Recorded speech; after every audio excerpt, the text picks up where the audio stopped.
दोस्तियाँ क्यों खराब होती हैं?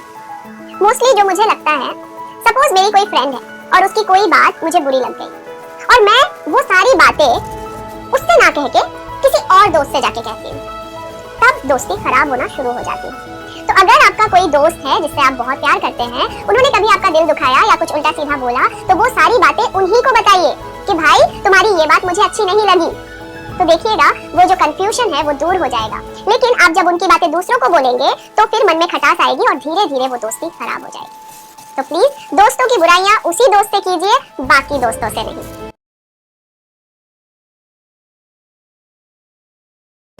इस वक्त ना मेरा एक ही एम है, पैसा कमाओ, सब कुछ मिलेगा। Friends, family, society, respect, everything. बिना पैसे कुछ नहीं है यार। और उससे भी ज्यादा जरूरी है इन्वेस्टमेंट। कहीं भी इन्वेस्ट करो, बस अपनी इनकम का एक पार्ट ऐसा रखो जो इमरजेंसी पर्पस के लिए हो, क्योंकि कभी ना कभी हम सबकी लाइफ में एक दिन तो ऐसा आता ही है जब हम जॉबलेस होते हैं, हमारे पास जॉब नहीं होता है। तो उस एक पार्ट के लिए हमारी इनकम का एक पार्ट अभी से करना शुरू कर दो।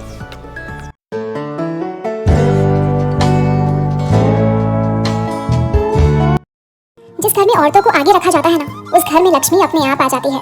पहल आज से ही करिए।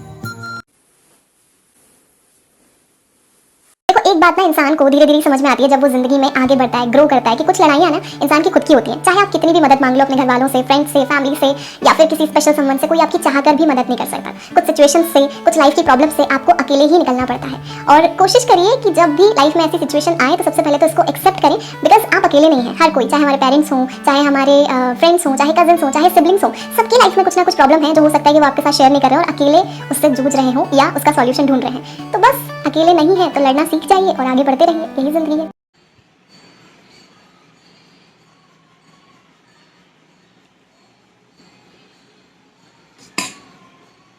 जब इंसान का वक्त बुरा होता है ना, तो लोग उसमें खूबियां नहीं, उसमें सिर्फ और सिर्फ कमियां ढूंढते हैं। लेकिन जैसे ही आपका वक्त अच्छा आता है, लोगों के आप काम आने लग जाते हैं, अब आप उनके लिए काम वाले शख्स हैं, तो आपकी बुराइयां भी उन्हें खूबियां लगती हैं। इसलिए अपने बुरे वक्त में ऐसे लोगों पर ज्यादा गौर फरमाना, क्योंकि जब आपका अच्छा वक्त आएगा ना, तो ऐसे लोगों को जवाब आपको उन्हीं के अंदाज में देना है।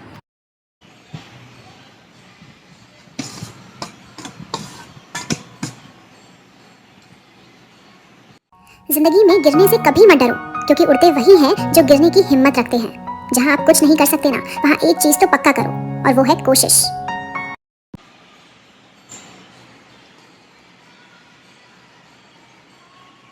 इमोशनल पेन से कैसे डील करें? Stop being so desperate to move on and heal your emotional pain. ऐसा करके आप अपनी हीलिंग प्रोसेस को हैम्पर कर रहे हो। जो इमोशनल ट्रॉमा होता है वो एक मेंटल इंजरी होती है। वो बात अलग है कि फिजिकल वुंड्स आंखों को दिखते हैं, बट मेंटल इंजरी वो होती है, वो इनविजिबल होती है। इसका मतलब ये नहीं है कि वो इंजरी नहीं है। So start treating your emotional trauma same like a physical injury. इससे रिकवर होने में वक्त लगेगा।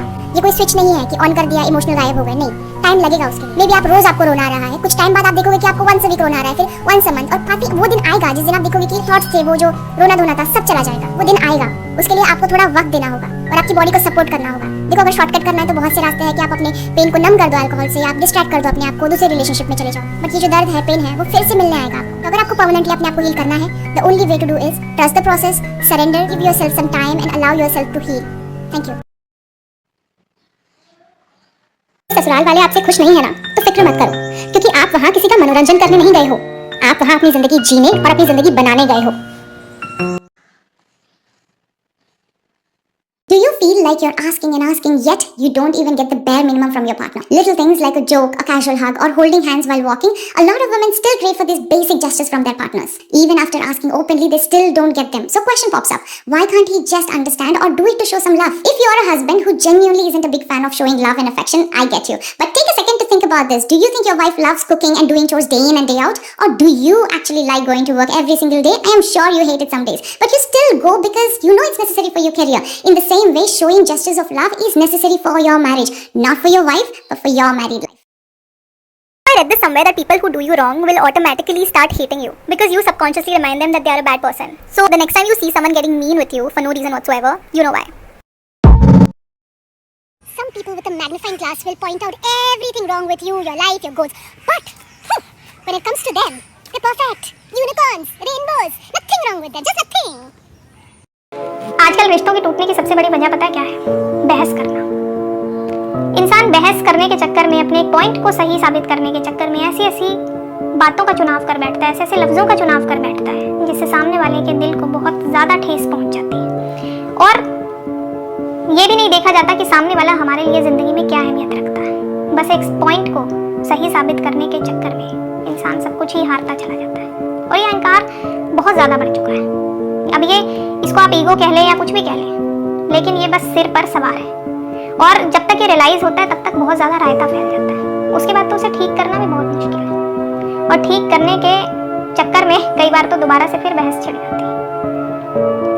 तो इंसान क्या ठीक करना चाहता है, क्या साबित करना चाहता है, इसके चक्कर में वो रिश्तों को बस खोता ही जा रहा है और उसे लगता है कि मैं सही हूँ चाहे मैं अकेला रह लूँ। ये फिलॉसफी बहुत गलत है।